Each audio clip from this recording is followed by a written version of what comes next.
Bonjour, suite de la vidéo consacrée au livre Big Jim, un monde d'aventure. Dans cette partie, je vais revenir vite fait sur un peu les origines du déclin de Big Jim à la fin, au milieu des années 80. Savoir que Mattel a proposé une licence concurrente, enfin pas tellement concurrente, mais qui a cannibalisé celle de Big Jim, à savoir les Maîtres de l'Univers, issu d'une bande dessinée puis d'une série d'un dessin animé bien connu. Et forcément, à l'époque, il n'y avait pas Internet, il n'y avait pas Amazon et les jouets s'achetaient dans les magasins de jouets justement. Et la place consacrée à une licence l'emportait sur une autre. Et le succès a été tel des Maîtres de l'Univers que la place consacrée au Big Jim a vraiment s'est réduite comme peau de chagrin, comme on dit. Et puis il y a eu aussi le succès de Star Wars avec les figurines proposées par Kenner, qui a remporté un très grand succès. Donc ça en était trop pour la licence Big Jim qui a fini par disparaître petit à petit. Voilà, bon, je reviens au catalogue maintenant.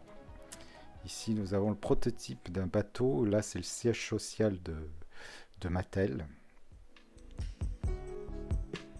Là, l'hélicoptère, donc fantastique, avec tout un tas d'accessoires, une torche qui s'allumait, il pouvait jeter de l'eau, de nouvelles tenues aussi, pompiers, enfin, voilà.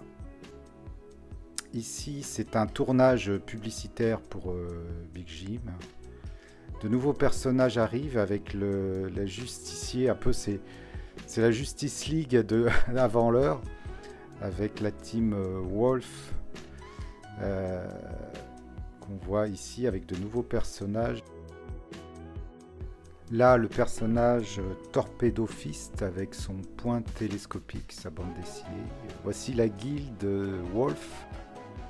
Là, nous avons un nouveau méchant qui s'appelle Zorak, un peu comme le Dr Banner dans Hulk. Son visage devient vert quand il s'énerve, il se transforme. Donc voilà différents accessoires encore. Là c'est le Big Jim Bionic.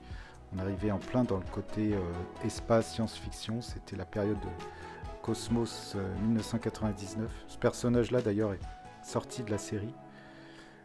Là nous avons le sculpteur Aldo Favilli, sculpteur génial qui a façonné le visage de Big Jim entre autres, mais pas que. Là toute l'équipe. Là, on a encore plusieurs interviews. Ici, c'est le parti, l'univers créé pour l'Europe. Notamment, on y retrouve Winnie Pooh, bien connu par l'acteur principal qui était français, Pierre Brice. Et nous avons toute une déclinaison de personnages issus de séries. Là, le pirate Drac, avec sa tête de mort fluorescente. On continue toujours dans la série Pirate avec le Captain Crochet, Captain Hook. Voilà. Ici, c'est tout l'univers consacré à l'espace, notamment Captain Futuro, Captain Flamme en français, Captain Future en anglais. Ici, l'agent secret 004 avec la mallette et les différents visages. Là, un nouveau personnage, Boris. C'est le complice du professeur OBB ou OBB en anglais. Ça peut faire sourire, mais c'est son nom. Voilà. Là, nous avons le poste de commande de l'agent secret. De magnifiques décors dans lesquels ils sont illustrés. Un roman photo ici pour une pub. Des croquis pour de nouvelles tenues. Ici, nous avons un nouveau visage de Big Jim, un peu plus vieilli. Là encore, de beaux croquis.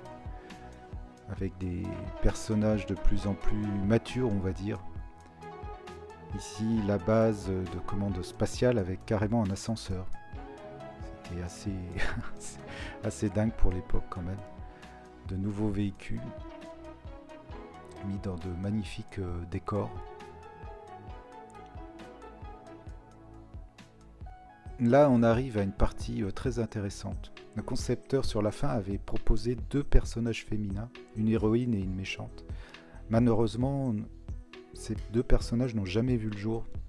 C'est peut-être ce qui a le plus manqué à l'univers Big Jim, d'avoir des personnages féminins. Nous arrivons bientôt au terme de cette présentation. en espérant qu'elle vous aura un minimum intéressé. Je vous rappelle le titre de cet ouvrage, Big Jim, un monde d'aventure, proposé par Pascal Pinto. Quant à moi, je vous dis peut-être à bientôt pour une prochaine vidéo.